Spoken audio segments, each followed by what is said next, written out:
Welcome to a new episode of the HeleyCast. I am your host, Daniel Heley, obviously, and today I have a great guest, an amazing guy. My guest, Andrew Rose, he's a stand-up comedian, Oklahoma City, right? Yeah, Edmond, yeah. Edmond, well, I mean, it's 20 minutes. everyone does comedy in OKC. Yeah, so. that's fair. If you're going to go with just the scene, it's the yeah, OKC scene. Yeah, the OKC. We only have two scenes, right? We have Tulsa, and OKC. Pretty much. I heard Lawton's trying to pop up. I know there's Andrew Patterson has a show out there at his tattoo shop, which I've heard good things. Also, he has really good work too. Oh, he's a great tattoo artist. Yeah, he has awesome work. I can't remember his Instagram tag, but I'll put it in the description below. Yeah, no, his artwork's really, really sick. Yeah, I like it. He's invited me to Lawton, and I've just been like, dude, it's such a drive. For me, I mean, like, I'm just like, and at the same time, I'm like, I need to go. Yeah, it's just one of those things. Like you gotta, I don't know, make the make those dumb trips and stuff, and just commit. You gotta.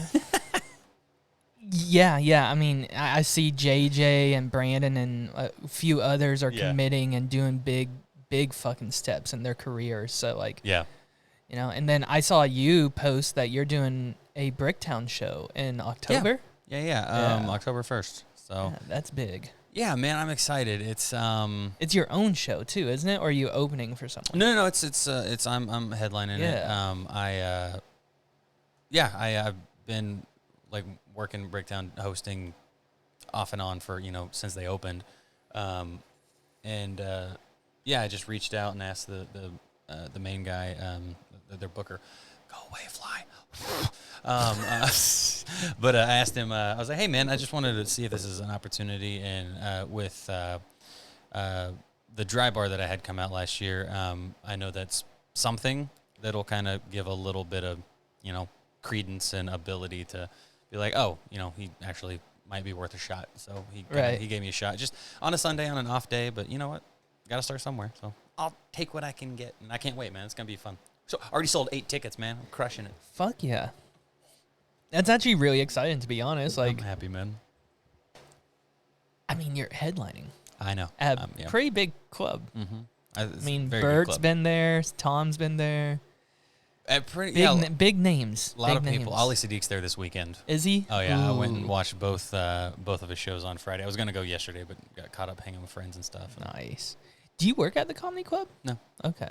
Because I know there's a few comics that still kind of work there, but I honestly don't think there's any more comics that work there. They either quit or got fired over the years. Okay. Not throwing anything out, but it's just kind of what happened. I did work there as a runner and as a cook for a little bit. Was training to be a server, but then I was like, nah, I'm good. It's not my. And I've got a background in food and beverage. I just don't want to do it. Yeah. That's my thing. I get that. Food and beverage just is not the glamorous life. It depends. I was a cook for... Cooks are different, though. 17 years. I feel like cooks are a little different. Like, cooks are actually making the food, getting shit done, all that kind of stuff. And then I was a busboy. I did that. Industry. I was Interurban in Edmond. That was one of the first kitchen or restaurant jobs I had. And then I immediately got my first kitchen job after that. So I did Texas Roadhouse. Here? Yeah. Me too. Really? Yeah, I was Expo. Okay. Yeah. When were you there? Probably 11, 12. 2011. So you work with Lampley? Yeah. Yeah. Blejo and all those guys? Yeah. Blejo's a good buddy of mine. Okay. Yeah. Okay, wow. Did we not know each other?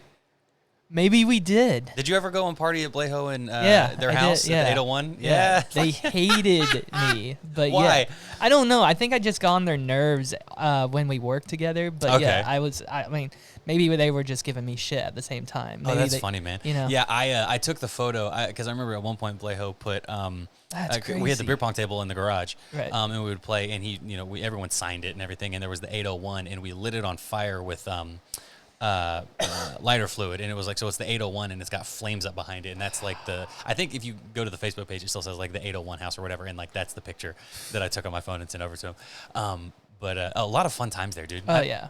Passed out in their recliner once, and then did you ever play Caps with them?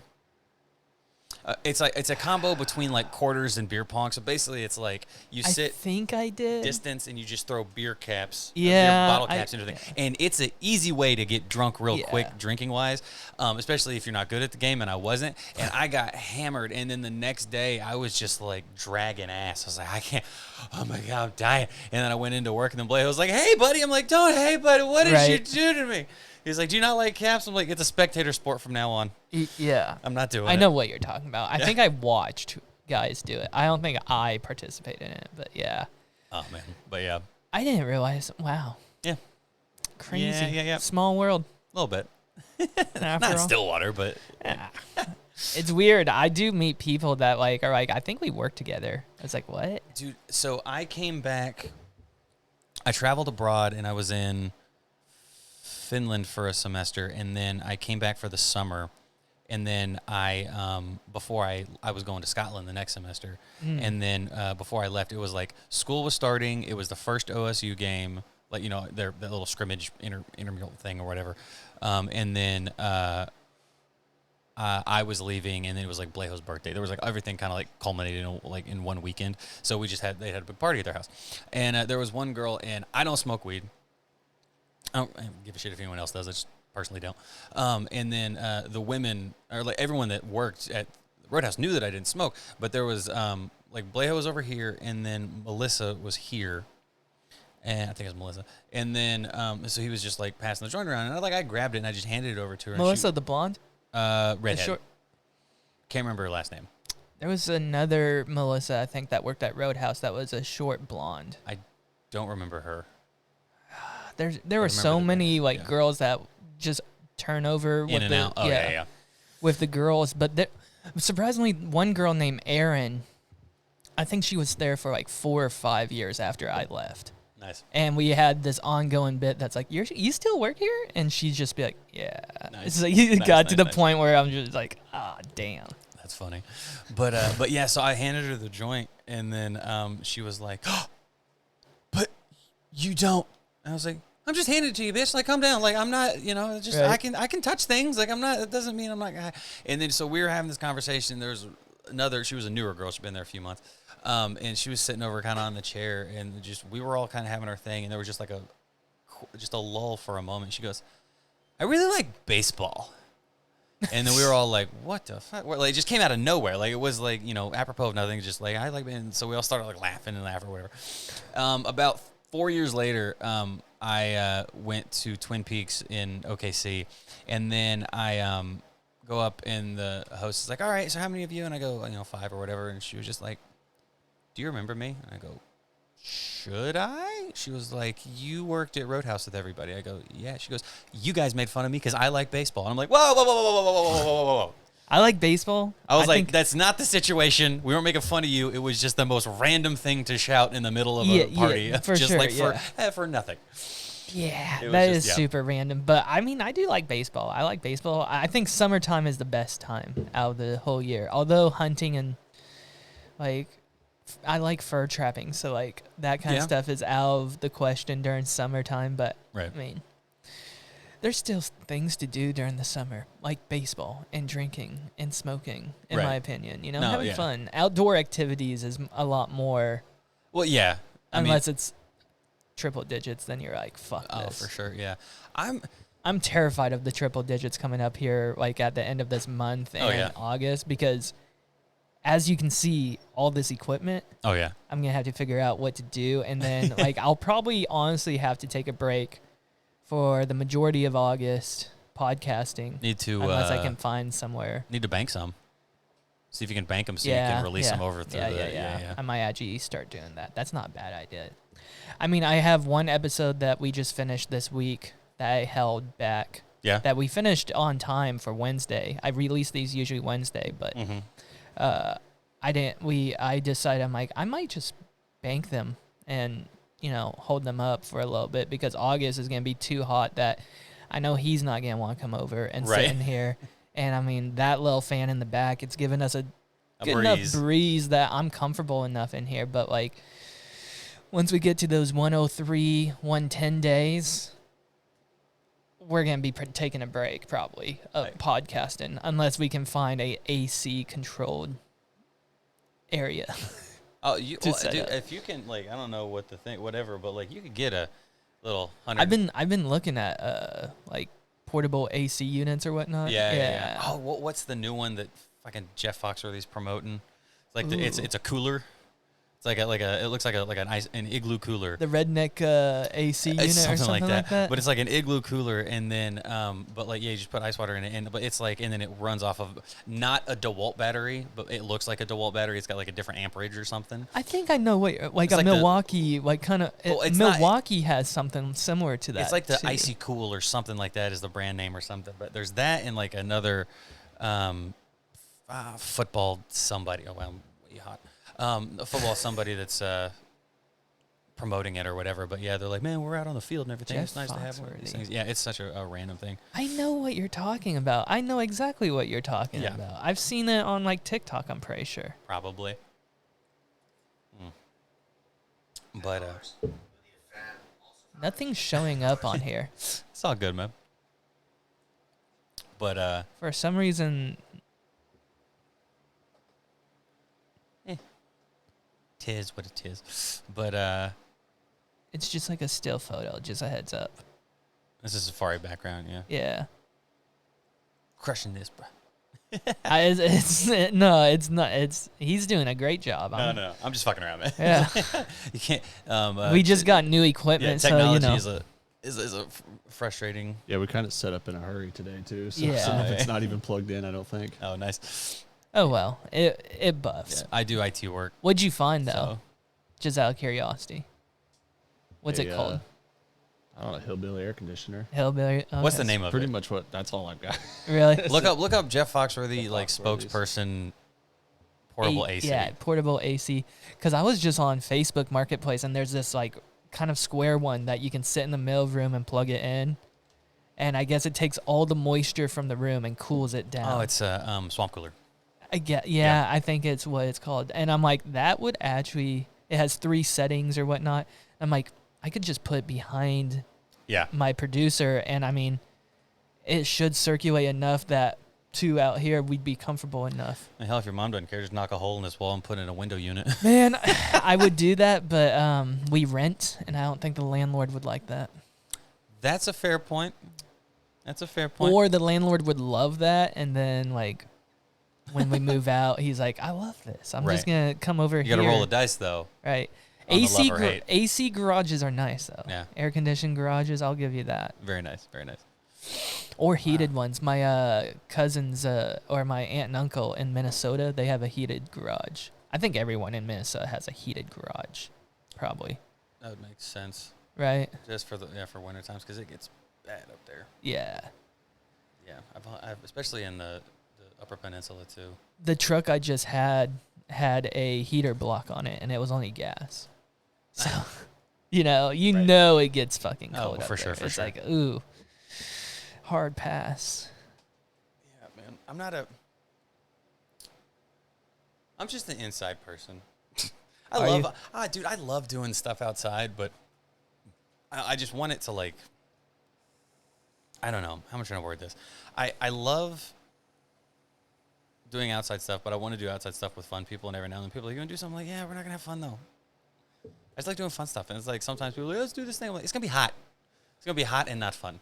Like, a friend of mine, his name's Cody Elkins. He's a freestyle motocross jumper and like rider guy. And he's got a massive landing ramp, and it's inflatable. Okay. So jumps off metal ramp, does trick, lands on the inflatable because it'll take the impact, and if you got to bail, you're not hitting hard shit. You're not dying, yeah. Pretty much. And one day he called me and my best friend up, and he goes, hey, man, I've been thinking, if we can blow this thing up, put this next to the house, cover it in water, we got a pretty kick-ass slip and slide, my guys. We're like, all right, let's do it.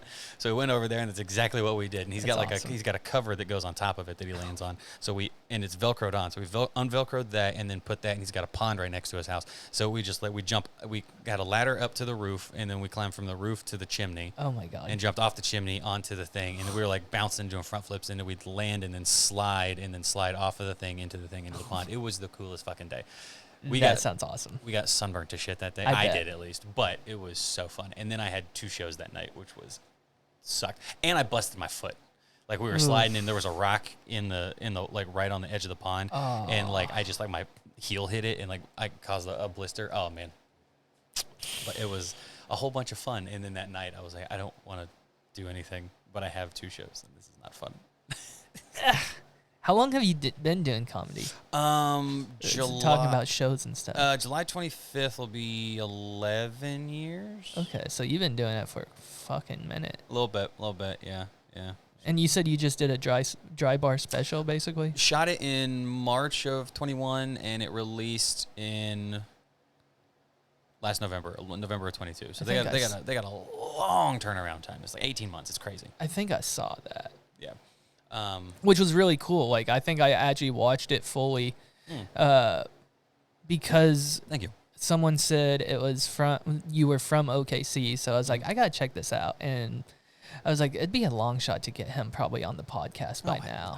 I'm nobody. Because like I appreciate. I mean, that. Shane Smith was on Dry Bar and all of that too, you know. So like when I think of right, and I'm like, oh shit. So yeah. He's getting his name out there. You're doing really well, and I'm like, check my tour dates. I've got 4 a year. It's not the same.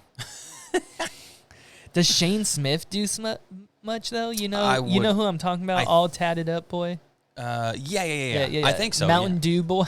Yeah. He's not all throat tattoo guy. I love that bit. I think he his dry bar kind of like blew up. Like his got a lot of views for I mean he's funny, but also I mean the look definitely everyone goes, really?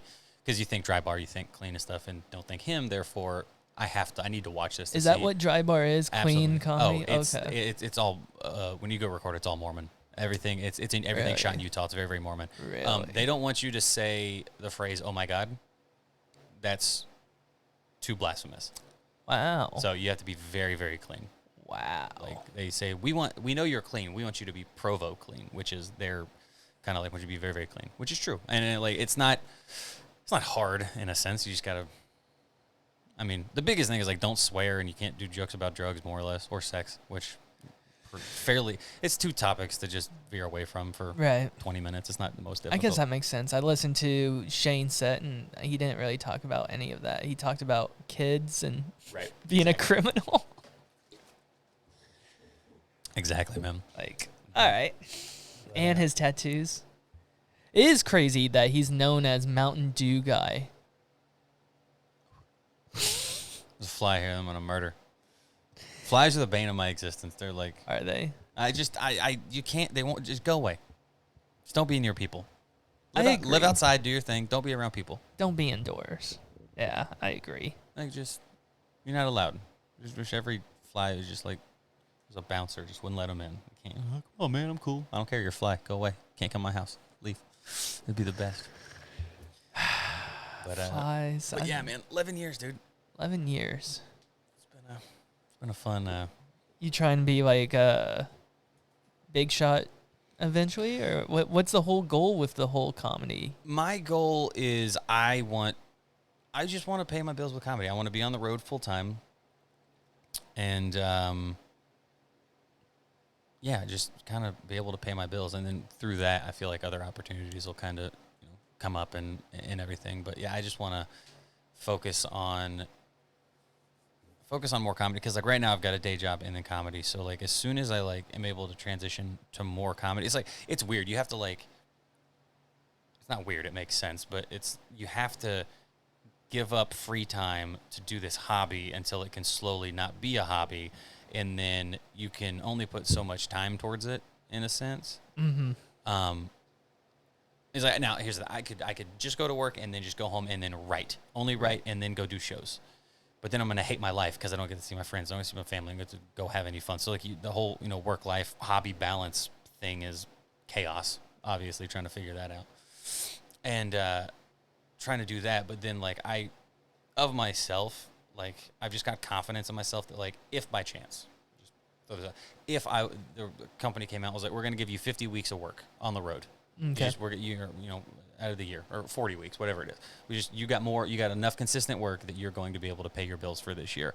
I know that if I was just given that for a year, the next year, I know that within that year, I would make the changes and gain enough popularity within different areas or whatever to be able to come back, growing social media and then doing this. But also, I would have more shows. Therefore, I know, I can record this and then put some stuff out, and then got more social media clips, therefore, and the next week I'll have some more as well, and it'll just be that cyclical thing of, like, I will have more consistent shows. Like, if you don't have a lot of shows, then you can't record a lot of stuff. You can't record a lot of stuff. You can't put out a lot of stuff. Right. And the people that are kind of blowing up more have more consistent stuff to put out because they've got more shows. So it doesn't, and I can do it in an open mic, but it's like sometimes you might not have a good audience, and sometimes it's like, only a the room can be weird. Yeah. So, and you don't want to, risk, that. Right. And so there's just all these little things. But, so that's kind of my goal, is just I want to get on the road more to be able to cycle through material more. Who would you want to open for? Like, what's a comedian you would want to, like, be an opener or a feature for? That is, like, a bigger... No, yeah. I'm not saying you're not a big name. No, I'm not, but I appreciate that, but thank you. Segura would be great, because I feel like he'd probably be a good, good mentor. Also, he's kind of my vibe. But who else? Christopher Titus would be great. Ooh. I love Titus. I actually got to talk. He's actually one of the reasons I got on stage the first time. He scared the shit out of me to get on stage. I was down in Houston to go see him, and then I was here, and this is back when the Looney Bin in OKC was the only club. Well, I mean, Tulsa too, but I knew about the OKC club. And he said, "Hey, man," and I talked to him after the show. I said, I just want to talk to you about, like, stand-up. I want to run some jokes by you, see if I'm, like, in the ballpark of, like, am I doing this right? And I ran some jokes, and he goes, "Well, you clearly know how to write a joke, so you got that." I was like, "Well, that alone means a lot, so thank you." And I was there, and he's like, "Well, where, when's the open mic?" I said, it's on Wednesdays. And he goes, "Well, haven't you gone on?" It goes, "Like an hour and a half." He goes, "Get on stage." I'm like, "Okay, my bad." And this is on a Saturday, and that next Wednesday I got on stage. Fuck yeah. So I was like, all right. So, and then the next year I went and saw him in Denver, and I mentioned it to him, and he was like, "Oh yeah," and I was like, "Yeah, I got on stage." But yeah, I've slowly kind of leaned into, I got another one that the guy I would really, really like to work with. But I've kind of gotten into more, like, storytelling, and I've got, like, a couple ideas for some one-man showy things, but which brings me to Mike Birbiglia. Ooh. I really that guy. Yeah, I really, really, really love his body of work, and love his the way he does his shows. Like, they're one-man plays, but they are stand-up, but there's these sweet, poignant moments to them, so it's not, I mean, there's laughs throughout it, but then there's also, like, these sweet moments where you, like, obviously as a human, you fucking go, "Oh shit, that's deep." In a sense. So yeah, him out of everybody, probably Mike. Interesting. See, my thoughts, if I get back into comedy, I would love to open for Shane Gillis. Oh, Shane would be great. Shane would be fun, and I just would be in trouble, because, like, he would be like, "Here's a beer." And I'm like, right, yeah. I can't. Like, it's like 6 later, it's just like, I have to go home. Right, yeah. That's funny. I mean, there's a lot of guys. If you like, yeah. I mean, Shane would be great. I could do Mark Norman would be good. I was just gonna say I could do half of the guys that are on Protect Our Parks. I could. Right. Yeah. I would choke with Rogan, because it's Joe Rogan. I'd get on stage and, like, look at the crowd and just. And then Ari, I'm not, like, I like Ari, but at the same time, he's a lot of cringe for me with his comedy. I can see that sometimes. Yeah. Have you watched Jew? Jew was good. I was just going to say Jew was really good. I'll give him credit on I feel like he hit a new fucking plateau with that. Well, his main audience was Jewish too. Did you hear that podcast? He was like, "Yeah, a lot of Jews." But on Rogan, he came on, and he was pushing it and everything. And Rogan was like talking about, yeah, you did a good show and everything. And he's like, yeah, the majority of the audience was Jewish. And he's like, my viewerships are at like 1.2 million. And Joe's like, yeah, you got to get those numbers up. Hopefully we get those numbers up. He's like, you know what, Joe? I'd be happy just with 6 million. Yeah, 6 million's all. And Joe's like, no, why don't you go try get 8, 10 million, keep going. And apparently on a later podcast, Joe openly admitted, it's like, I didn't get it. Yeah. Oh, the joke. Yeah. He was like, yeah. Because Ari was pushing. He's like, no, I just need 6 million. Yeah. Just 6 million. That's funny. And he did get to 6 million eventually, I think. That's funny. So I'm proud of him. Yeah, it was that was a really good special. I watched that. I like Sledgehammer. Oh, it just came out. Yeah, I just watched. I've watched it good. twice. It was funny, man. The thing about his sons, like his son waking him up at night, was the funniest. It's dying, man. I love his story with when he's talking to Joe about his son and Bert being over. Or no, it was Bert telling the story to Joe. It was like, I was staying. Here's some water, man. The water. Where'd you get that water? Don't drink that water. The sink. You can't reach the sink. That's a good story. Oh man, what's up, Tom? Call me Dad. Nah, I'm not your stepdad. I want to be. It'd be a lot easier. I love the stories with Isla too. Oh, the Isla stories. Yeah. Remember Leanne calling on Two Bears? He's like, oh, your daughter was rolling dice. Oh, that's funny. Yeah. Yeah, I'm a big Two Bears fan. I usually watch that every day. I'm like, that's going to be my child. One day, I'm going to get that phone call from my wife. But your child is suspended because of gambling. That's so funny. That's also, and she's only 15, 14? No, she's 15 now. Yeah. Right? Yeah, something like that. I don't think she's driving yet. But I feel creepy for knowing that, but at the same time. He talks about him all the time. Like, it's not like. I'm not like friends with her on Facebook or that. But like, I mean, like, I know enough. Well, yeah. Thanks to the podcast. He mushes his family's life out in the public. I mean, it's his material. He's about to run out of it when she leaves the house. Yeah. But he keeps saying she's never going to leave. She's one of those children that's just going to come up with ideas and come to me and be like, I need $1 million. Yeah. What'd you think of Bert's last special? Razzle Dazzle. I loved it. Yeah? It was okay, but it seemed like it just lagged. It wasn't my favorite. It was good because I'm a fan of Bert, so regardless of what Bert comes out, like I thought the machine was great, but at the same time I only went and saw it like maybe 3 times. The movie? Yeah. You went and saw it 3 times? Yeah. I mean, I would say that's a big fan. I only saw it once. Yeah, people like I figured out very quickly because my whole goal was I was gonna go see it like 6-7 times. By the 3rd time, I was like, "Listen, Bert's a great actor. He's not bad in this. This writing just—it's weird. It's what I. It was such a. It's an inside joke movie. Yeah. Not all of it, but it kind of like there's certain, a lot of it is. Like you have to be a Two Bears fan and a Bertcast fan and get everything. Like, because like there were Easter eggs. Like when she shot his picture, that was his podcast studio technically. Like that's where he was supposed to do his podcast and stuff. So yeah, it was kind of cool. And then Leanne was in it. Did you remember that? She's like one of the party guests or whatever. Yeah, she's like, what? No alcohol, Bert? And he's like, what? No husband? Yeah, that's funny. Well, because there's a couple like inside jokes where I feel like if you didn't know, like whenever he's mentioned, he goes, "Yeah, I do a podcast with like a very big fat friend of mine." Yeah. Which is funny to the fans, but if you're an audience member that doesn't watch the show, you're like, why would he say even fat mention friend? that? Like it's weird. It's just out of place and out of context. But the movie was fun. Yeah, it was very, very fun, good. and I did enjoy it. No, I hope that doesn't deter like the studios from making more kind of movies because I want to see Theo Von on the big screen. Yeah, well, I think I want to see Fat Astronauts. I don't know what it's about, but I feel like Tom and Bert in a movie would be great. I think it's gonna have Shane in it too, and probably Gillis. I think Shane. I think it's from what I'm like compiling in my brain. It'd be Bert, Tom, Shane, and Tim Dillon because they're all fat. I'm not fat, Dillon. Which also Tom's not really fat anymore. Tim Dillon though. Yeah, bro. I think it'd be great. Well, he's a great actor. Yeah. In his skits, so in his sketches, so I figure he'd easily be able to. And Shane's very creative too, as well. So. Yeah. Boom, we nailed it. It works. The icy breeze. I was right. I said something like that, didn't I? The icy. Okay. I can't remember, but yeah. Good job. What happened?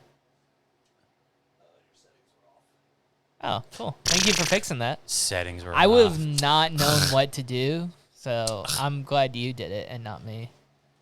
The audio is going to be a little sketchy, though. Yeah, just play the video. Well, if you go to the Bluetooth, you can connect to the board. Yeah, that's what I've done. So we'll see how that actually works in practice. But so far, maybe. Nice. Is the green light lit up on the Bluetooth one? So we can hear it? It's lit up. Okay. So all right. We'll see. We'll give it a try here in a sec. But yeah, so the only thing that sucked is that was a $20 million movie. Yeah. And it only grossed what? It was 7 for the first. It was 6 for the first 2 weeks, and now it's up to 10 once it went international. Like it didn't even make its budget back, so that's not good. No. But I still hope that, I think it may become a cult movie, kind of like Possibly. a Kevin Smith kind of film. I can kind of see that. Have you watched Kevin Smith's Q&A DVDs? No, I haven't. Bro, watch them. Okay. An Evening with Kevin Smith, An Evening with Kevin Smith 2, A 3 Evening with Kevin Smith. He has a podcast with Jay, right? Jane Silent Bob Get Old. Okay. Yeah. But those Q&A things are amazing because it's like it gives you like insight into like his history and kind of like the what's what I'm looking for, the Hollywood, like things of Hollywood that you don't really think about or know about. Clerks only cost $27,000. Yeah, it's crazy. He literally took every last dime he had. He took credit cards out. Yeah. He took credit cards and did all that, and then it was made Clerks and it bombed. And like it bombed at first, didn't it? I know it got picked up. It got picked up and went to Sundance. Which film didn't get a big? I think Mallrats. Was it Mallrats that wasn't big, and then it became a cult classic? Maybe, I don't know. I can't remember which one it was. I know one kind of flopped when it hit theaters, and then multiple years later it came out. Like it just became a cult classic and made actual money. Yeah. But like for instance, like that's why I in the second one he goes to London. Half of it's in Canada, half of it's in London.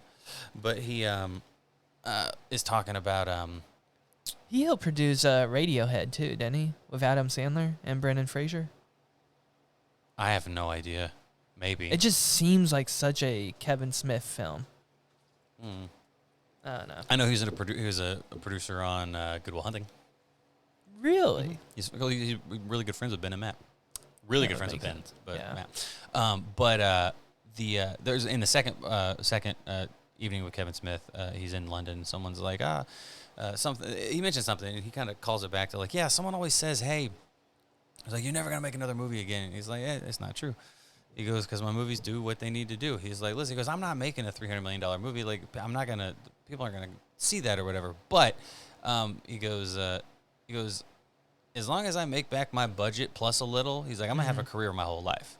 It doesn't matter. He's like, all right, it's $18 million movie. What did it make? 22. He's like, all right, nobody lost anything. Who gives a shit? That's true. That's the biggest deal. That's literally as long as no one loses anything. That's all that matters, in a sense.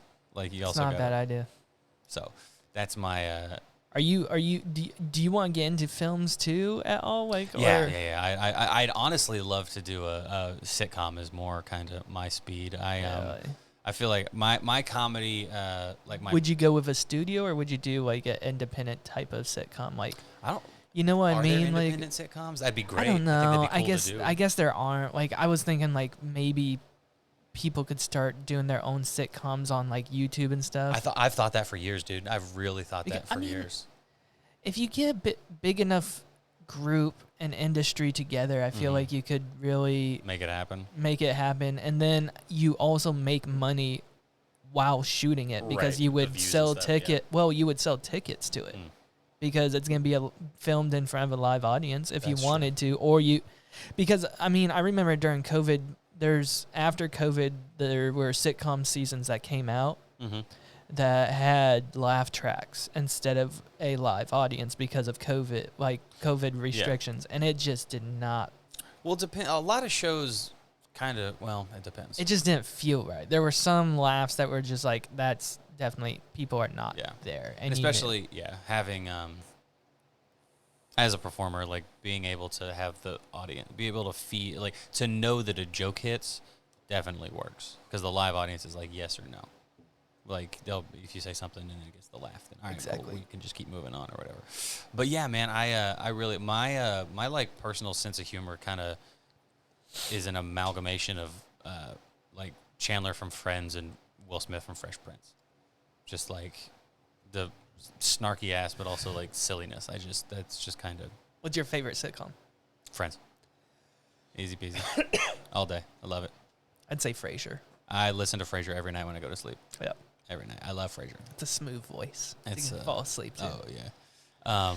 My favorite Frasier joke was Niles is talking to someone at a party, and then Frasier's just like, "Oh, were you talking to Cecile Washington?" He's like, "I was." He's like, "I just wanted to see if she wanted to go out on this next weekend." He's like, "And?" He's like, "Well, her lips said no, but her eyes said read my lips."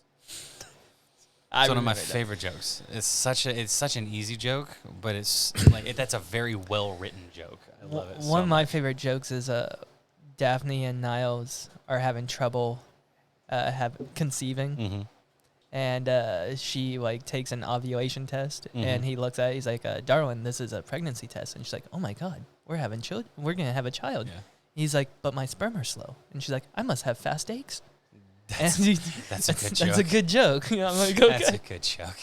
I must have fast eggs. Oh man, it doesn't work like that, but I get it. That's too funny. Yeah, that's a really good show, man. I guess they're coming back. A reboot of it, some sort? But it's only going to be Kelsey Grammer. Yeah, it's not the same. Well, Niall or David doesn't want to reprise Niles.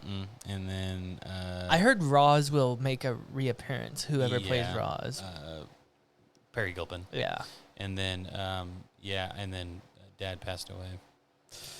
Old Marty. Yeah, it'd be funny if they had Eddie with. Oh, that dog is definitely dead. Oh, for sure. But like, just imagine how it starts, where the door knocks at like one of Frasier's apartments, because it won't be Seattle, I assume. Oh no. You know, and it's like they open it and just drop off Eddie and his fucking. That's funny. Just like post funeral or something. That's funny. Yes. Did you know that Kevin Smith has a Frasier podcast? What? Okay. Him and Jonah. Somebody. I'm gonna have to check that it's out. It's called Talk Salad and Scrambled Eggs. Oh my God. And what it's only like 40 episodes that they did, and I'm really pissed because I really enjoyed them doing it. Maybe only like 30 episodes, and I really enjoyed them doing it, but they just stopped.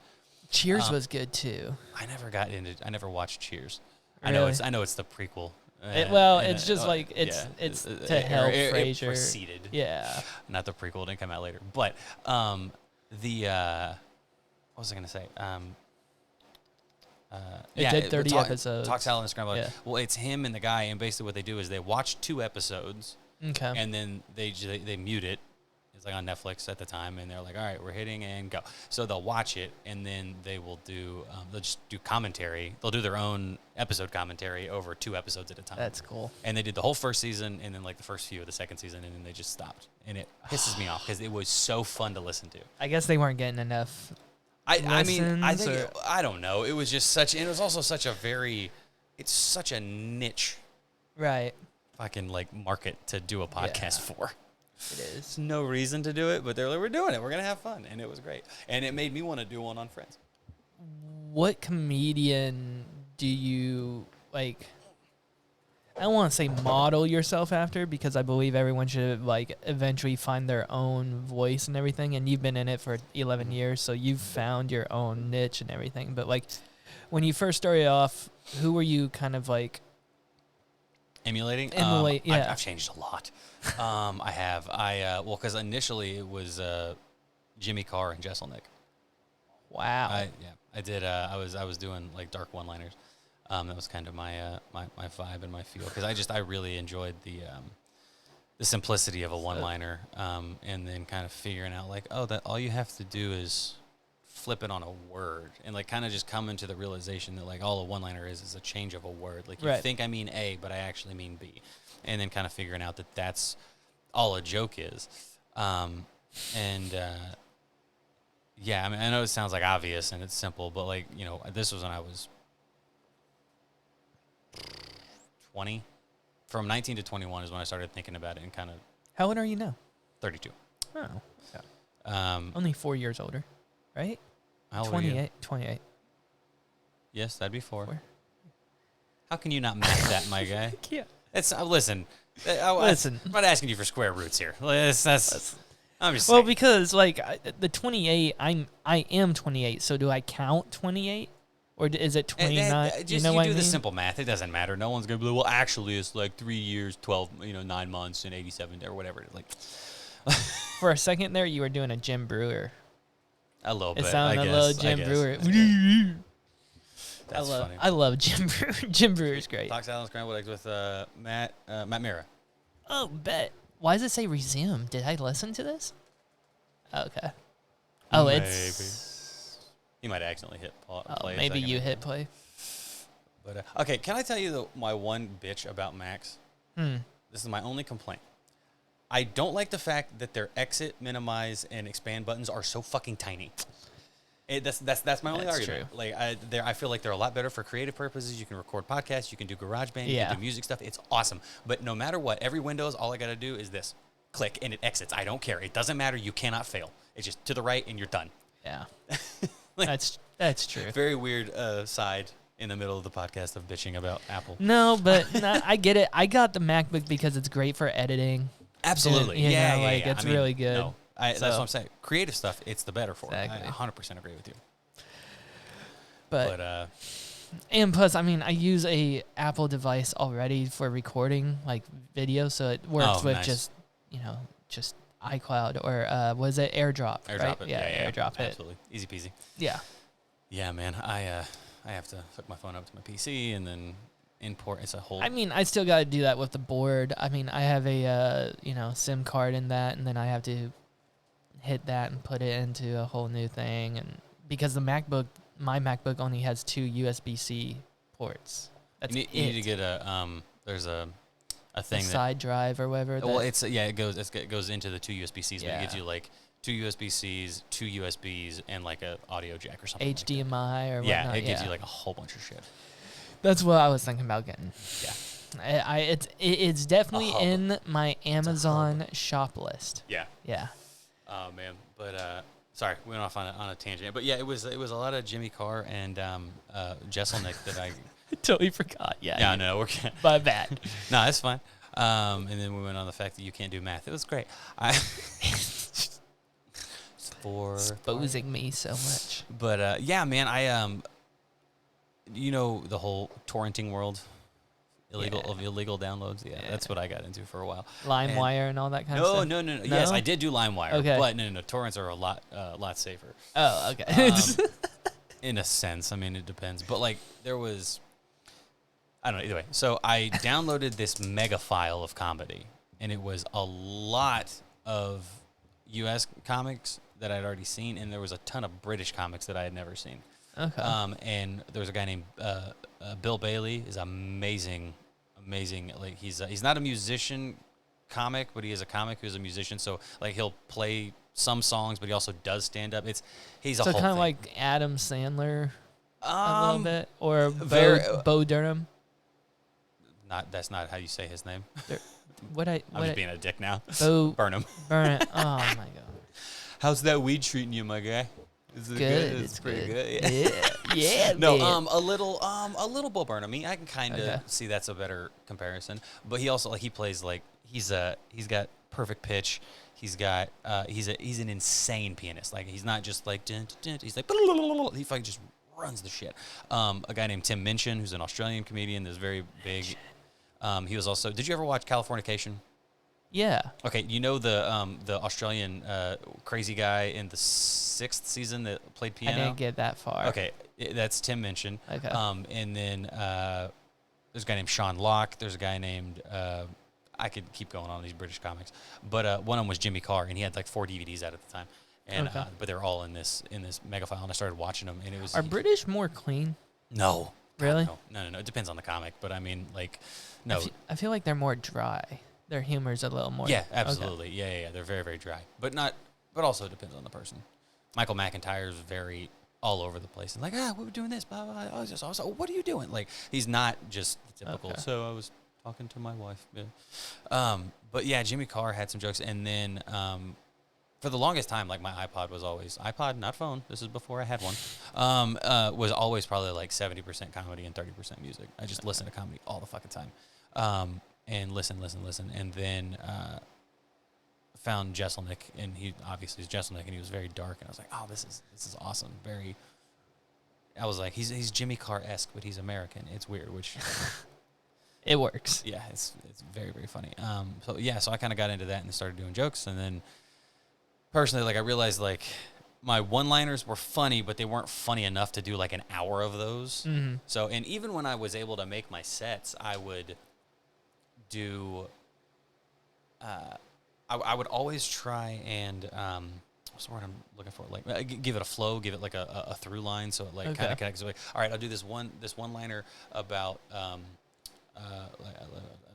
someone who's handicapped or whatever, and then we're like, okay, so my grandma died from cancer. I've got a joke about that, so I can like that layer, to that, and then I've got a joke about this. Well, it was my mom's mom, so I can be like, well, that was my mom's mom, and my mom got a joke about my mom and my dad. I got a joke about them. My dad, I got a joke about him. So just connect everything to where it's got a little bit of a through line. Like it doesn't have to. It's not. It's not a semi movie, worked, but it's just pinning everything kind of together, and it kind, and that's what I've done for a while, and it's really helped me with other comics too, like Cody Troutman. You know him. Yeah. Good dude, and he had a fucking really good set last Wednesday. He's got this joke about doctors, and then he did a joke about his dad, or something, and I was like, dude, I go, at the end of that, I go, just pin this there, and you're into your next joke. And it's just, it gives, I don't know, I'm like, I don't want to talk myself up, but I'm really good at like set construction of saying do this first and then this later because you brought that up first and it'll hit harder. Just trying to map it out basically. I just try and I don't know. It's all a puzzle to me, and I love figuring it out. My favorite thing in the world, I love writing a joke and making it work. I love giving a joke to someone else and then it hits. I'm like, fuck yes, because it means it's like, oh, I can help you write. I can write for you. I'm not just good. I'm not just myself. That also helps you moving on into any kind of field in entertainment. Like you don't necessarily have to be a stand-up comedian as well. I mean, you can continue that, and I hope you do continue that. But you could also write for shows, sitcoms, etc. as well. So like you have that. That's good, and you should use it at any cost. Oh no, for sure. We're in Oklahoma, so use it. And yeah, absolutely. It's one of my strengths. Do you want to end up in Austin, New York, LA? What's the whole idea for you? Because like my whole idea is if I continue in the guidelines of like doing the comedy and everything, I would just prefer Austin because it's the middle and you don't have to take a red eye or anything like that. Yeah, I'm actually literally in the process of finding apartments down there. Fuck yeah. I'm probably mid-September. I'm glad I caught you before you went. I'm going to be making trips back up here. But also, since Oklahoma's home, it's only 6 hours away. I can get up here easy peasy. Or people can come down if, by chance, heaven forbid, there's an accident or something like that. But also, and not a lot of people think about this, Austin's great. Yeah. You are literally 2 hours from Dallas, San Antonio, and Houston, which each independently have great scenes. Exactly. It's just like the quadfecta, as it were, of just comedy cities. So... Are you moving down with a group, or are you just going by yourself, or what's going on with that? Kind of with a buddy, but at separate times. I'm going down, and do you know Neil Rubenstein? Yeah. He's coming down, possibly. Like, that's not set in stone. I'm not trying to put his business out there, but because it's not like we haven't agreed that it's going to happen, but there's a good chance that that's going to happen. And I don't know him personally, but I've heard him around the scene. Great dude. Actually, we were just in... need to try to get him on before he leaves. He's already gone. Oh, okay. Yeah, he moved in... To Austin already? No. Oh. He went back to... he's from Long Island. He went to New Jersey. Oh, okay. So he's like a Joey Diaz. No, not no one. Wake up, cocksuckers! What are you doing, fucker? Yeah, here we go. he went back, and then I went out and hung out with him. He did comedy at a music festival out there in Atlantic City, and then we hung out for that, and then recorded a special the next Friday. And that was fun. I can't wait for that. Like, wait for that to come out. Watch that, dude. It's so good. It was so good. I can't, like, I'm only upset because, like, he sent me a link because I was like, if you need notes or anything or want me to watch it to give you my thoughts. And he said, absolutely. And he sent me the link, and then I started it, and then I didn't get to finish it, and now the link's dead. And I'm like, son of a bitch. So now I don't get to watch it again until it comes out. Damn. But that's just my own personal mess up. But yeah, me and him, he's also on the road. He's on the road quite a lot. So it was one of those things where I was like, if I can just find an apartment, right, with like just a 1-bedroom house or something like that with a massive living room, just take the living room, dude. Yeah. We'll split rent. It'll be easy. When you're not there, it's not a big deal. And when I'm there, I stay in my bedroom and I'm at my desk 90% of the time anyway. Just either playing games or surfing the web or working or whatnot. Doing work stuff, yeah. Yeah. So, or writing. Do you have your own podcast and shit too? Or? I used to. Okay. I podcasted in 2014. Okay. It's still on my YouTube, I think. I think everything's unlisted, though. It was called the Road Dog Survivor Guide.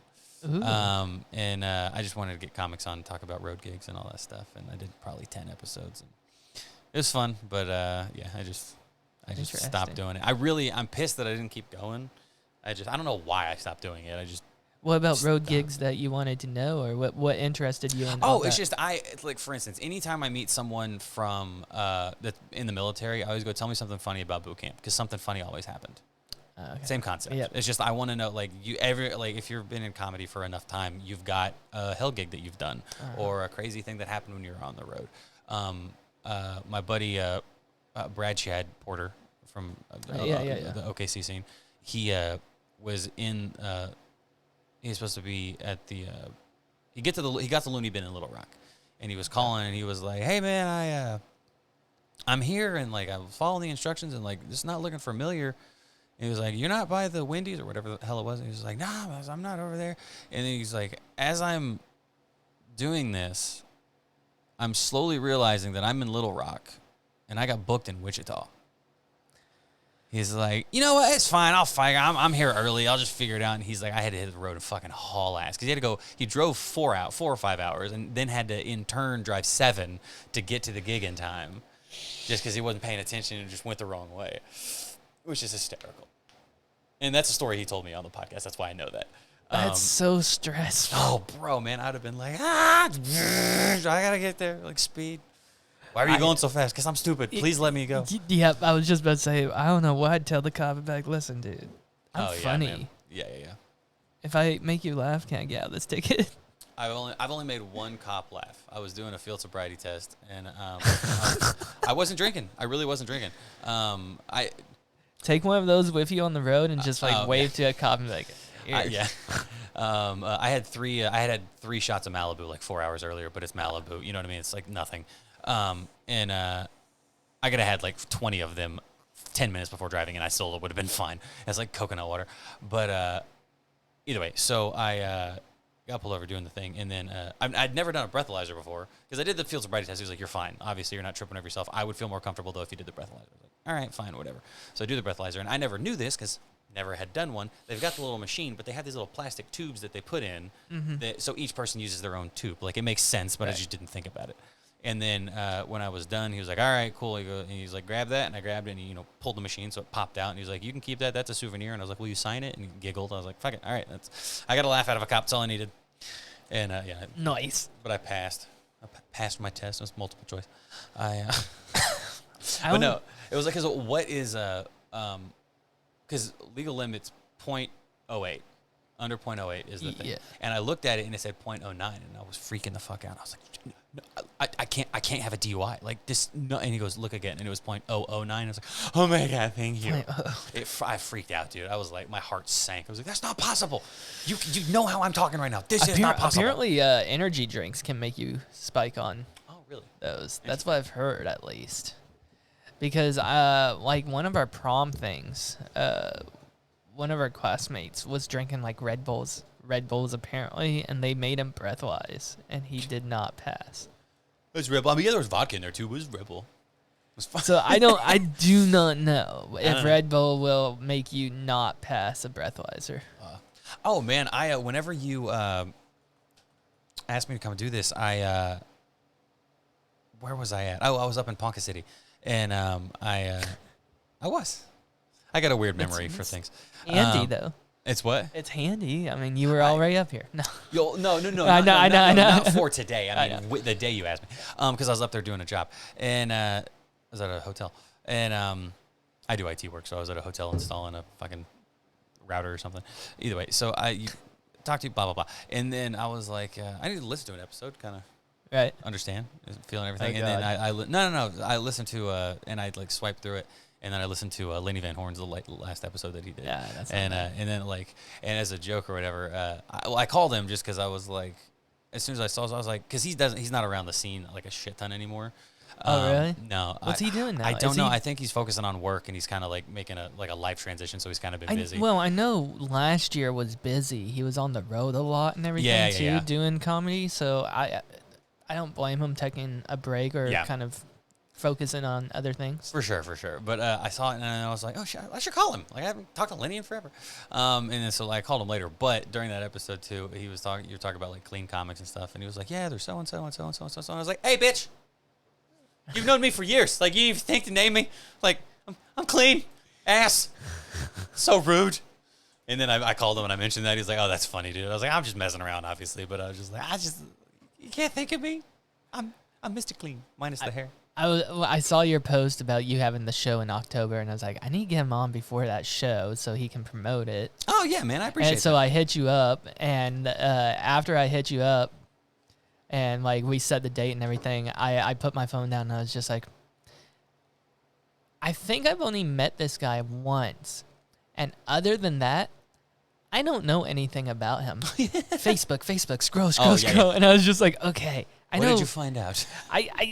You like comedy. I do. I'm a fan. You're a big, your dry bar set. I watched that whole set, and I was like, thanks, man. I like this. Like, I got to have him on. And I felt a little more comfortable, and I'm still, like, a little jittery with it. Stop it. But I'm just a dude, bro. Stop it. Stop. Listen, I'm definitely nobody. Like, now. Well, I mean, yeah, everyone's nobody till they're not. But as of now, I still am. Brandon's about to be somebody, I feel like. Kilo? Yeah. He's doing some stuff. He's doing some stuff. He's also getting very good on stage, too. I think he's like the Matt Rife of our generation here. I disagree. Brandon's funny. Okay, true. This is my argument. I've What are got your thoughts on Matt Rife? Oh, Matt Rife, not a fan. Here's the thing. His crowd work is very good. I will not knock his crowd work. He's very quick, very witty, and that is funny. Good looking, hard working. Yep. I can't knock any of that. His actual stand-up, not very good. Really? In any capacity. I feel like I haven't actually seen his... Exactly! Yeah. That's the fucking issue, and it bugs that.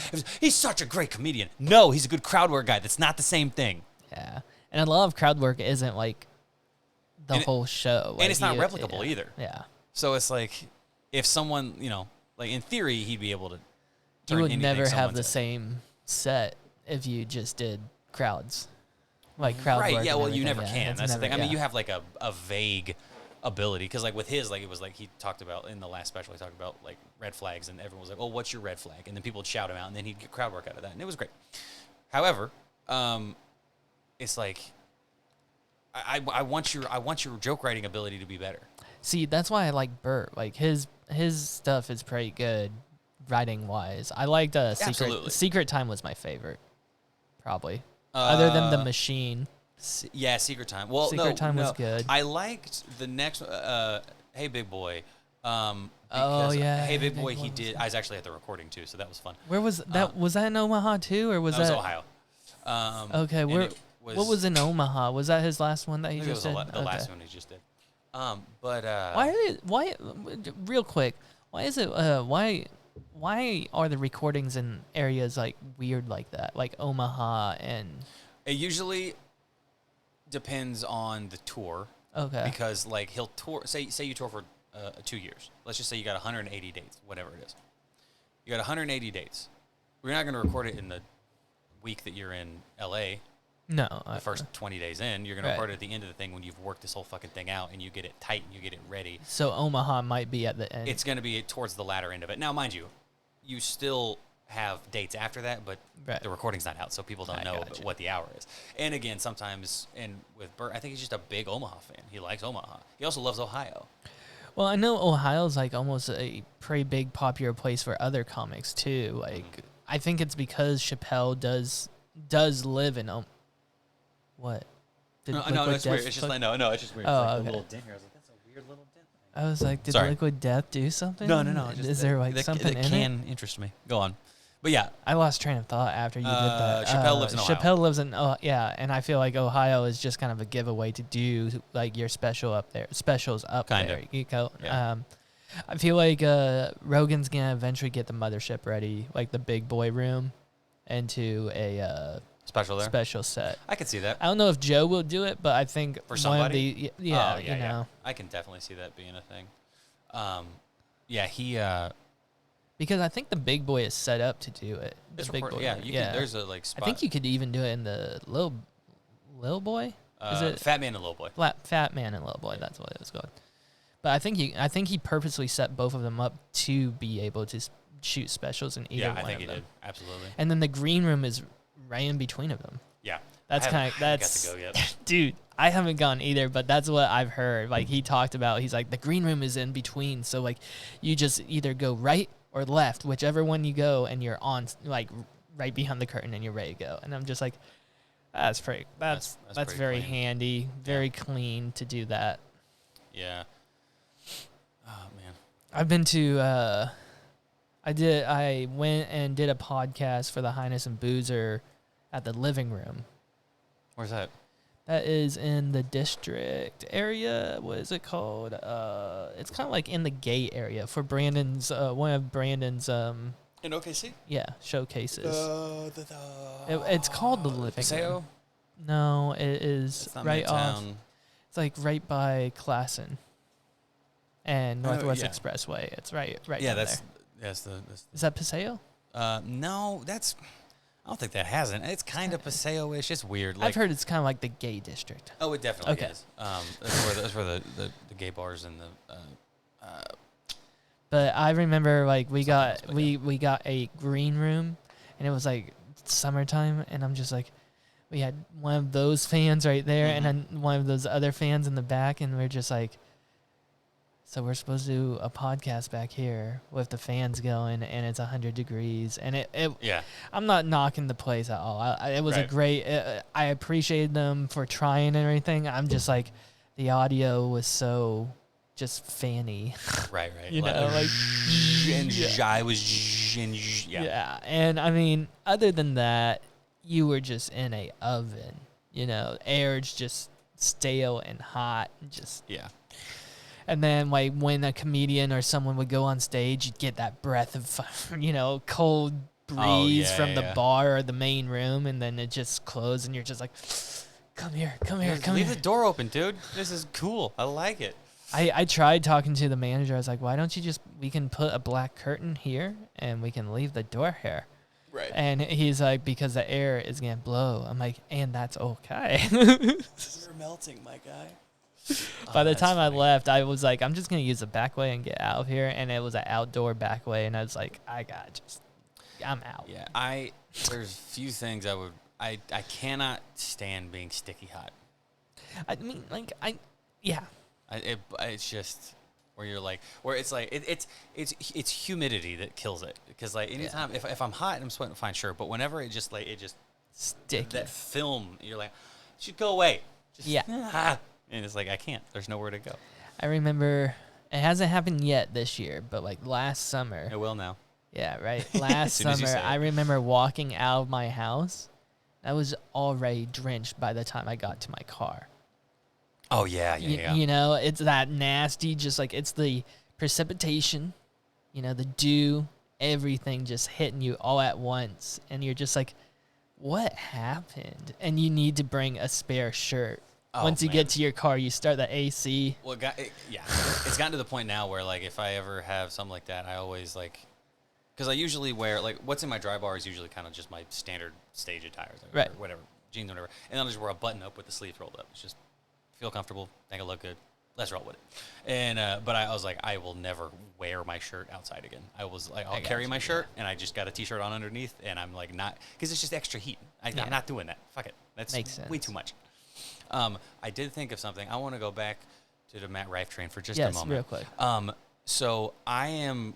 You said he was good with crowd work, great with crowd material. Work, but this pissed me off, and I'm gonna give him a caveat because I don't know if it was his decision or not. So DeStefano as well. I'm guessing. Yeah, Chrissy D. I love Chrissy D because I became a fan of him just because I don't know if he actually voted this way, and I assume he does because he did because he talks about it all the time, but he was on Bad Friends. Yeah. And Andrew's like, who'd you vote for in the election? And he's like, what do you mean? Trump. Oh, yeah. Donald Trump. Right. And then he does the towards Bobby Lee. Oh, yeah. Oh, man, that's funny. Yeah, I love that dude. He's so funny. I wish and now he's going Bradley Cooper style with the sunglasses. Oh, yeah. He's turned, because he was on Rogan when that whole thing happened. Yeah, he was like, oh, man, that was funny. But he said something on one episode. I don't know if it was that or if it was on when he was doing a guest, being a guest bear on Two Bears. But he said something about like doing a meet and greet and like them. He doesn't do them anymore, right? Or yeah, it was something like because like people were paying extra money and at some point he was like, that's just not cool in a sense or something like that. But he had like at some point he had like already like he had signed a contract. He's or whatever it was. He's like these next 10 I have to do it. But I after remember like, what you're talking about. Vaguely something in the ballpark of that. Yes. So I saw that. So that's like I'm gonna give Matt an out on this because if he was already under contract to do meet and greets and it is what it is, then that's fine.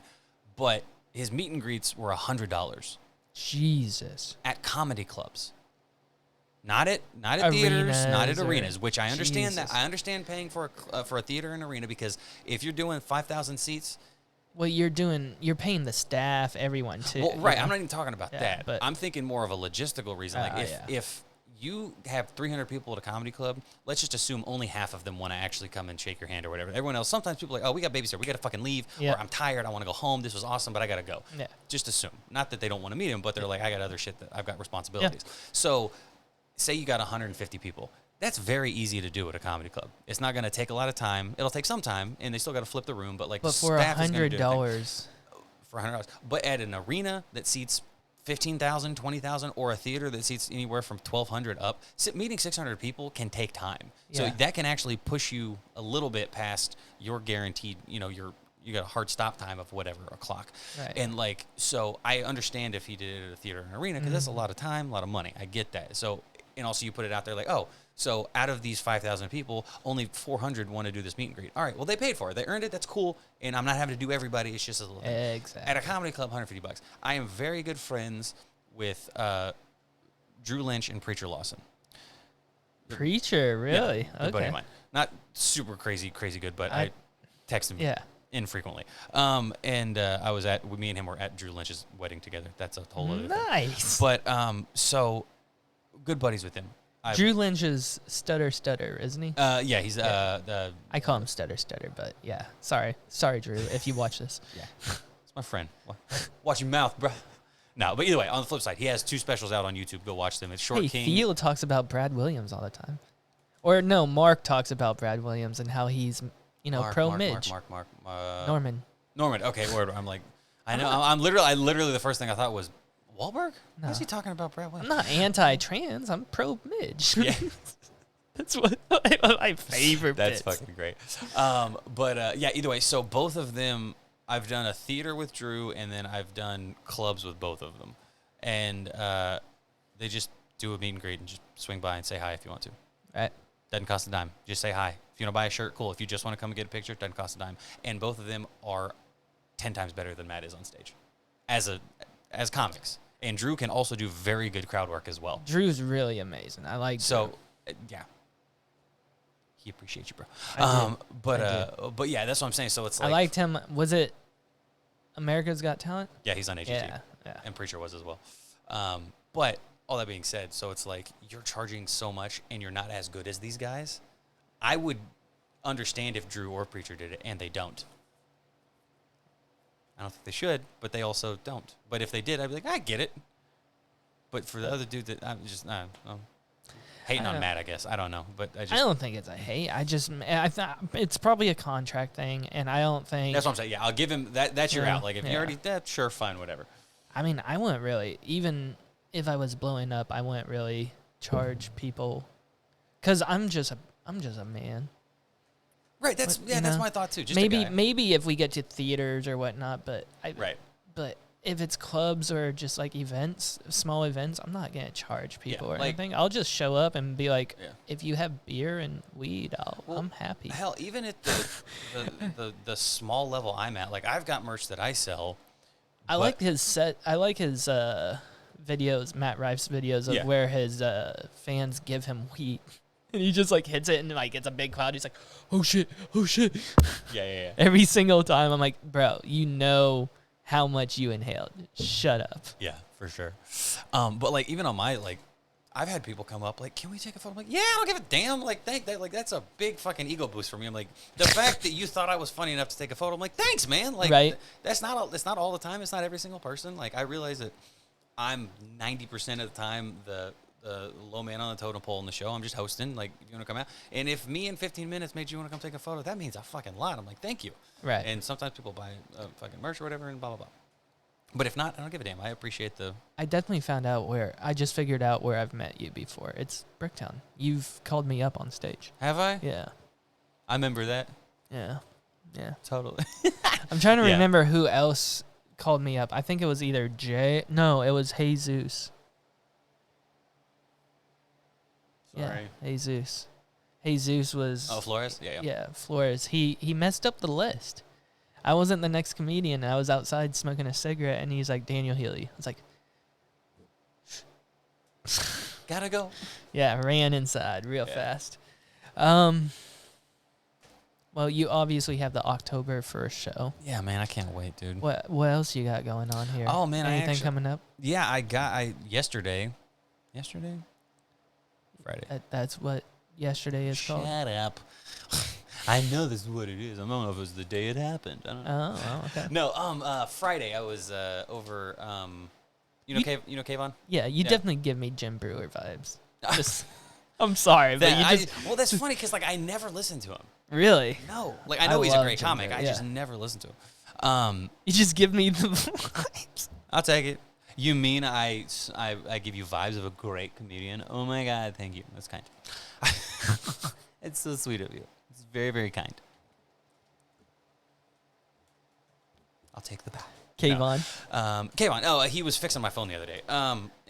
He's good at those things. Well, he did it for 15 years. You made sure it doesn't have a tick, right? Yeah, it's weird. I don't know why. I keep hearing, there's a timer in the corner. It won't stop. I don't know what's going on. Is it counting up or down? Down, unfortunately, and it's flashing red. It's getting down to 1 minute or something. I don't know. But planned it for the podcast. It's like he knew. Huh.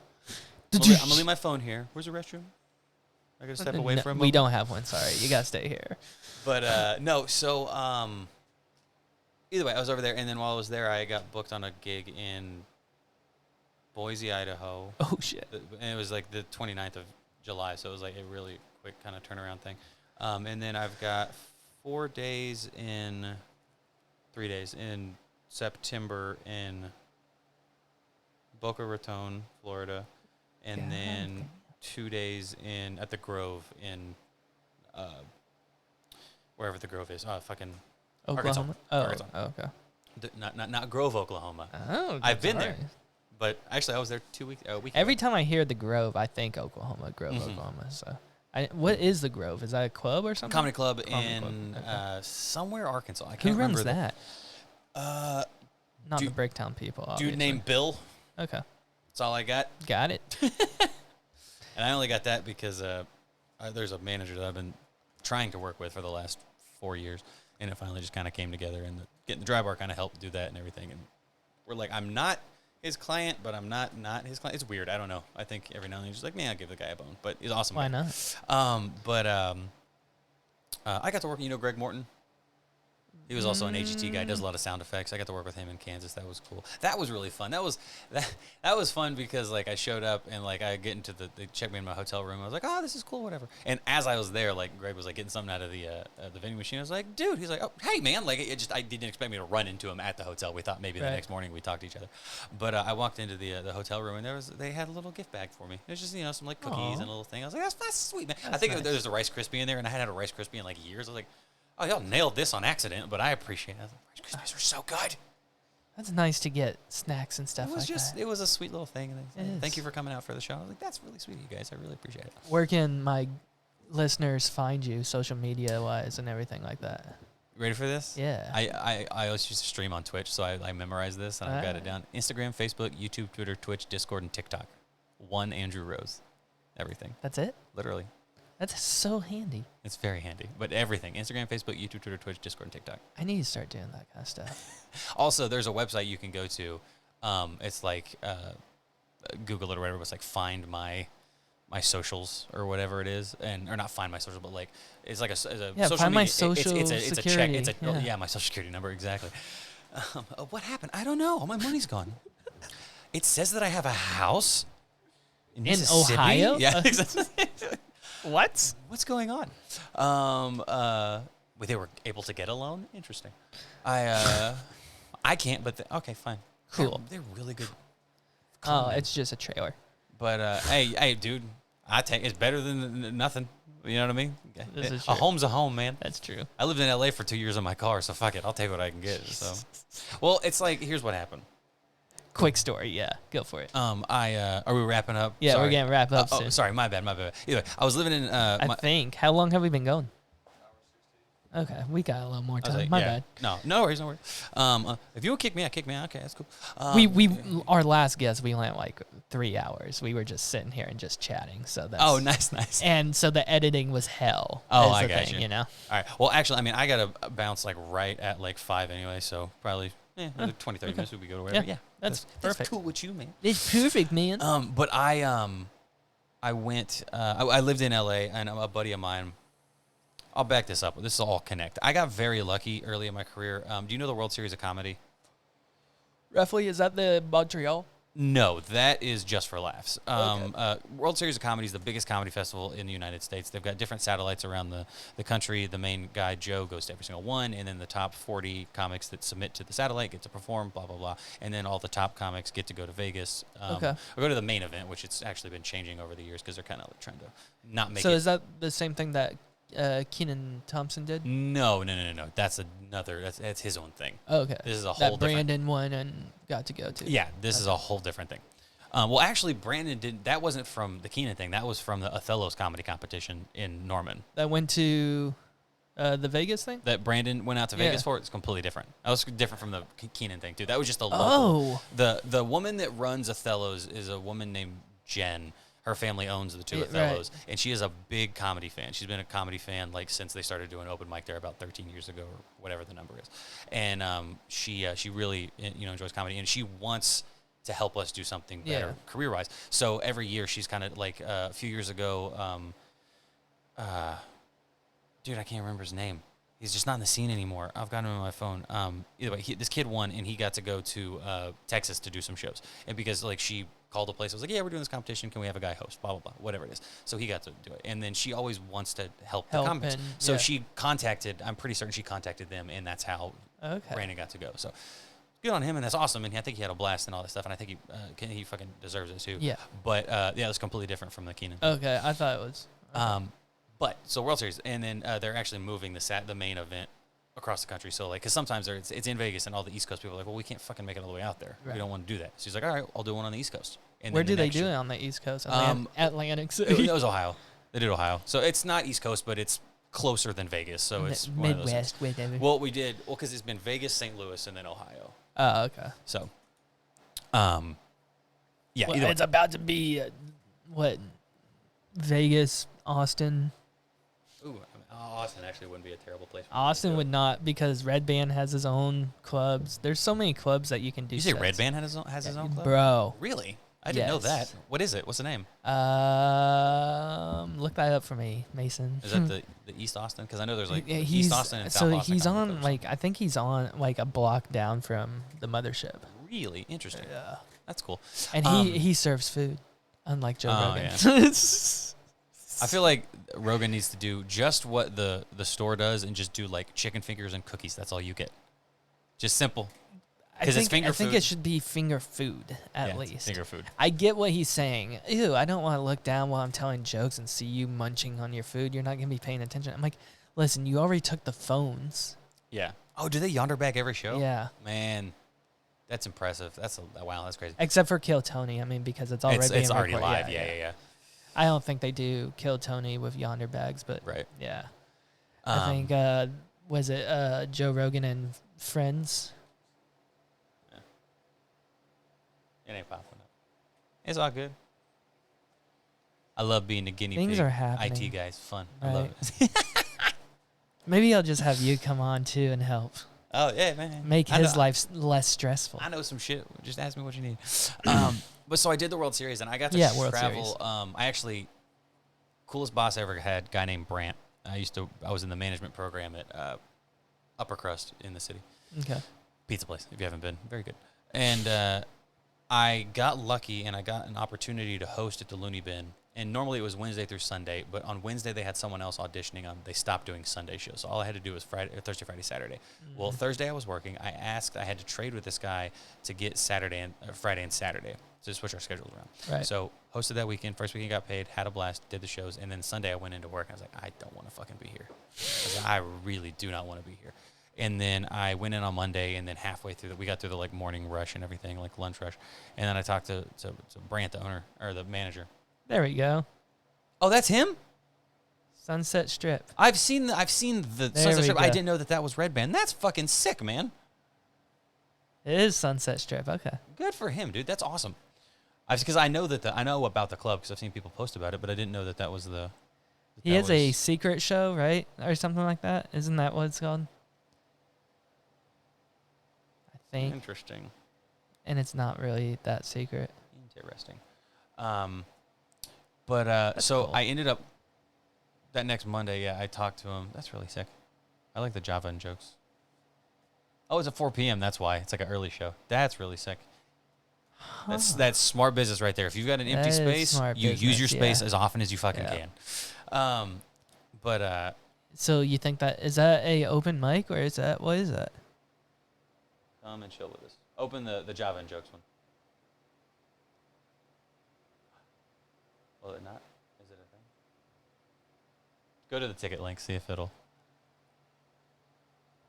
What is this? Come drink coffee and practice your jokes every Tuesday and Thursday. It says practice, so I'm going to assume. I'm assuming it's an open mic. That's kind of cool. Tuesday and it says Tuesday, Wednesday, Thursday on the thing, but it says Tuesday and Thursday on that. Interesting. That's sick though. Because Wednesday's an open mic at the Mothership. Mothership, yeah. Nice. That's so Mothership has 2 open mics. You got a Wednesday and Sunday. It's Wednesday and Sunday, and then I mean, if you want to count, they technically have 3 open mic nights.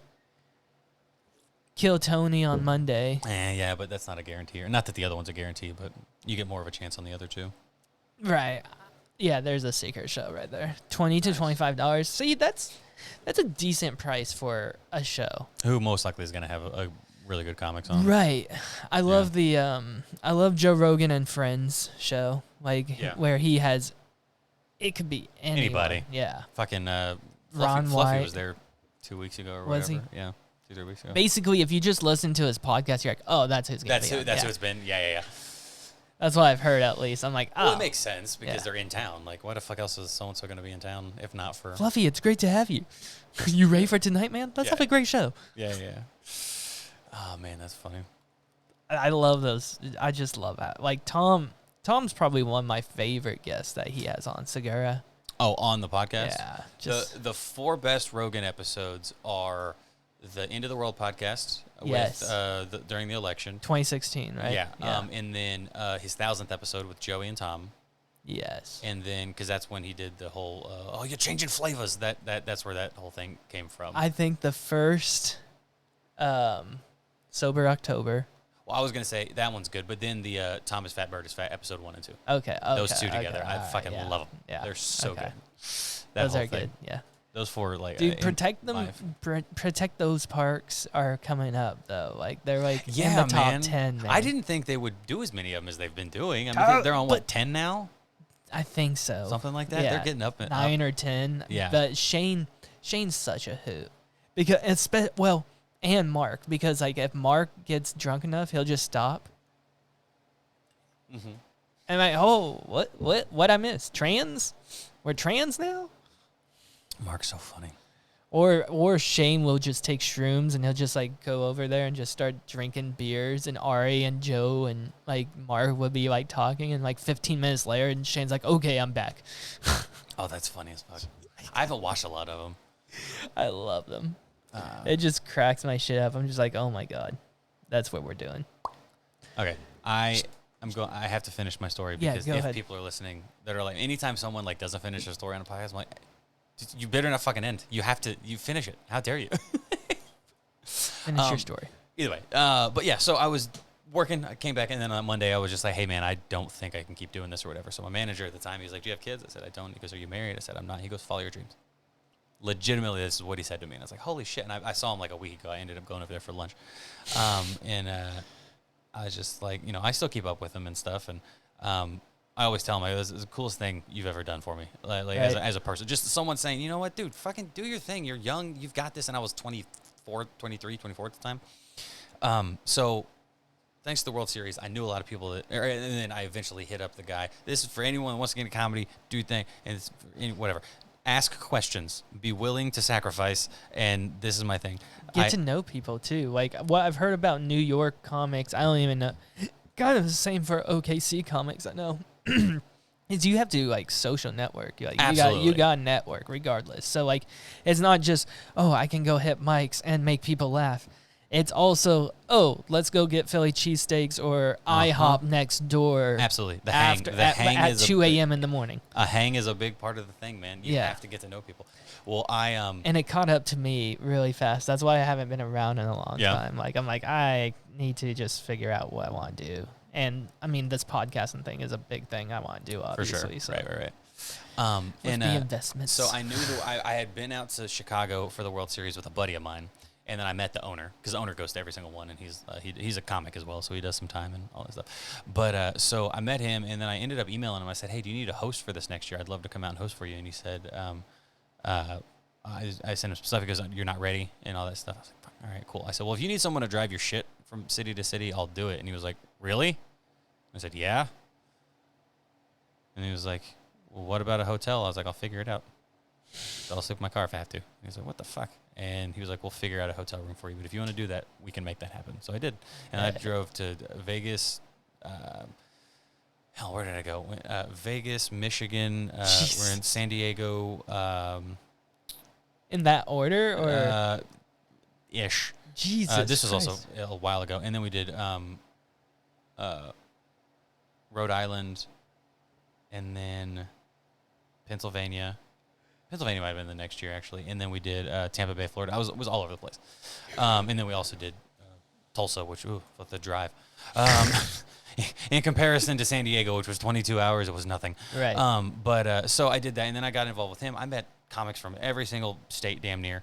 Met a lot of people. So when we moved out to L.A., I had a buddy out there, Julio Gonzalez, very, very funny comic. He's actually got a residency at the Stratosphere in Vegas right now, at L.A. Comedy Club. And L.A. Comedy Club, is that the same guys that own Bricktown and all that? No. Oh, okay. No. Completely different company. But L.A. Comedy Club now has a thing down in Laughlin at the Big River Casino, something like that. Gotcha. Either way, I've just got random information from this shit. I just pay attention to what my friends post, and I'm like, I can do the math. I figured out what's going on. That's what I do too. And so I lived with him. It was like $400 a month, all bills included, for a room at his house. Which is great, obviously. I would never complain about that. And I'll honestly, now that I'm making more money than I was back then, I was just a cook back then, and now I'm doing the IT stuff, and I make more money. I'm like, can I please have that deal back? Like, I really want that to happen, but like, he doesn't live there anymore. So, so my problem was I was working in the city, and then stand-up was in the city, right, down in West Hollywood at the store and by the Laugh Factory and the Improv in that area. So I was like, at night, it's like a 35-minute drive back home. That's nothing. But in the morning, it's like an hour 30, hour 45 to get work. So it's like, this is fucking ridiculous. So instead, I was like, I'm just going to find a place down here, and I'm just going to sleep in my car. And I did. I just slept in my car because instead of driving 2 hours, I got to keep those 2 hours. And then on my off days, I would go home and do all that shit. And then eventually I got to the point where I was like, I'm just not even, I'm just paying you rent for fucking nothing in a sense. Like, not that, I mean, I appreciate this. I get a place, not for nothing, it's for something, but also I was like, I'm just going to move all my shit into a storage unit. And I did. I moved all my stuff into a storage unit. I still crashed in my car and then just did that. I didn't leave a stretch of sunset for like 6 months. Jesus. And I'm going to say this and it's going to suck because you're going to want to hear the story. I was working in kitchens for a while and then I got this random message on Facebook. It said, hey, my name's Sandy. I'm the host of, I own a company called The Hollywood Knockouts. It's a traveling female oil wrestling show. And we were curious if you wanted to be a host for us. Okay, tell this and we'll close it out on this. I want to hear this. This is the last story and we'll close out on this. This is, what? Exactly. That's everyone's thought. So I at first I was like, there's no way this is real. This is obviously a scam. Right. You're going to scam me. There's no way. There's no way this is real. And she's like, we're going to Sturgis bike rally in August. If you want to tag along, you can tag along, all this stuff. I was like, all right, figure it out. So I go out there and then just watching these chicks wrestle in oil, wearing like, cut off wife beaters and, get oiled down and just beat the shit out of each other. Like, it's, and I was like, yeah, I'll do this all day long. This seems so fun. This is me. And I did from September to March the next year. That's all I did for work. So I did for like 9 months. I would have kept going, but then COVID happened. That's so easy to do. We were. Is that what brought you back to Oklahoma? COVID did. COVID. Was it not that easy? Was it like Joe Rogan explains? During Fear Factor, you doing the show? Yeah. No. Okay. So the show was easy. That's fine. I was the mouthpiece. That was easy for me. Like, all right, we're gonna have some fun. Give me a hell yeah. Ooh, hell yeah. Awesome. Cool. All right. What we're gonna do? These are the rules of the show. Blah blah blah. Go through the rules. Do the whole thing. This is what we're gonna do. We would do auctions throughout the show, and that's how the girls made their money. So we'd auction the opportunity to either oil the girls down or wrestle them. It is what it is. They signed up for it. What studio was this? It wasn't a studio. Oh. This was just it's an independent company. Okay. No. I was like, there's no way a studio signed off on this. No. It wasn't like a TV show or anything. That would have been great. No, we were just, it's like a YouTube or something. No, not even that. Nothing is recorded. It's just literally just a show that goes on the road. Kind of like, how they've got like midget wrestling and shit. Like a circus and stuff. In a sense, but how they've got like midget wrestling or like an all-male review and stuff like that travel around. Same thing, but hot women wrestling in oil. Okay. And so we did that, and man, I've got stories for days about that, but I'm not gonna, I'll have you back on for that. I'll do that another time. But yeah, dude, I did that for a while, and then COVID hit, and then we were actually in Daytona because we're doing bike week. Any bike or rally, like obviously hot girls are around, so it's like, why not make some money off of it? So we did that, and then we drove all the way from Daytona, Florida back to LA, and then everyone was like, this is chaos, the world's ending, COVID, we don't know, everyone's gonna die, zombies, whatever. And I was like, I'm just gonna go home. So I just did. I just packed my shit and I went home. And we didn't close. We vaguely did. We didn't close, but we were like, yo, wear your mask to the store, man. Stop it. Please. And then I think it was like 2 weeks in, like, all right, we're good. Yeah. My friend, me and my best friend Josh, like, we love Cholinos. It's a Mexican restaurant. We love going there. And then one day we were hanging out and he was like, I'm fucking hungry. I was like, Sonic's over here. And he's like, I go to Cholinos. He's like, dude, it's closed. I go, it's Oklahoma. I doubt it.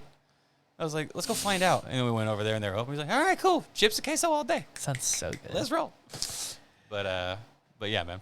Anything else? One more time. Where can we find you? Instagram, Facebook, YouTube, Twitter, Twitch, Discord, and TikTok. One Andrew Rose on everything. Also, I'll pitch this. Show October 1st. If you're in the Oklahoma area, please come out, have some fun with us. I'm trying to sell it out. I just want to sell 200 tickets. I think that'd be awesome. My first time out. I think it's ambitious, but you know what? I got something to aim for. I might actually buy some tickets. And then, if you buy them now, it's still the same price as later. But also, if you go to Amazon, I've got 3 books for sale. It's called 300 Funny Facts for Your Unfunny Father, Volume 1, 2, and 3. And they're just joke books. So they got 365 jokes in each of them and some silly shit. So if you want to go buy a book, I'd appreciate it. But that's me, man. Thanks for having me, dude. This is fun. I had a blast. I'm gonna have to have you back on. I'd love to come back. And I'm building like a table and stuff back here, so it will actually like be across from Are each you other a carpenter? Or are you just trying to Not figure at it all. out? Just figuring it out, man. YouTube and Google, bro. That's what I did. I'm telling you, man. I went to Lowe's and looked at the big screwy things and everything. Tiny story. Sorry, real quick. Yeah. 30 seconds, 40 seconds maybe. Nope, don't have it. I lived here. I lived here in college. Right. And because I went to OSU, and then we lived over on Gray Street. It is now all sorority houses and all that shit. Or fraternity, whatever. And then we went over to Habitat for Humanity, and we were looking for a beer pong table. Oh, and I think we were looking for a dinner table, but also beer pong. And it was me and my buddy George, and we were sitting there, and there was this awesome table, but there was shit all over it. Like they were using it as a table to sell stuff. And then I was like, hey, can we have that table? And they were like, we're using that table. I was like, I know, but I want to buy that table. And they were like, no. And I was like, well, I noticed that y'all have a table on the wall over here, so if I helped y'all move everything off of that table to that table, can I buy that table for $35? And they were like, yeah, okay, that's fine. Let's do that. And it was awesome. Like, you know how clipboards, like the material clipboards are made out of, like it's like wood, like pressed wood or whatever. Kind of like a ping pong table almost. Kind of, yeah. It was like that was the top layer to it. That was one of those things everybody signed that, and that was our beer pong table sat in there. And I was just like, I got it. I'm so happy. It was one of my favorite things. All right, guys. Thanks for listening. Peace. We're out.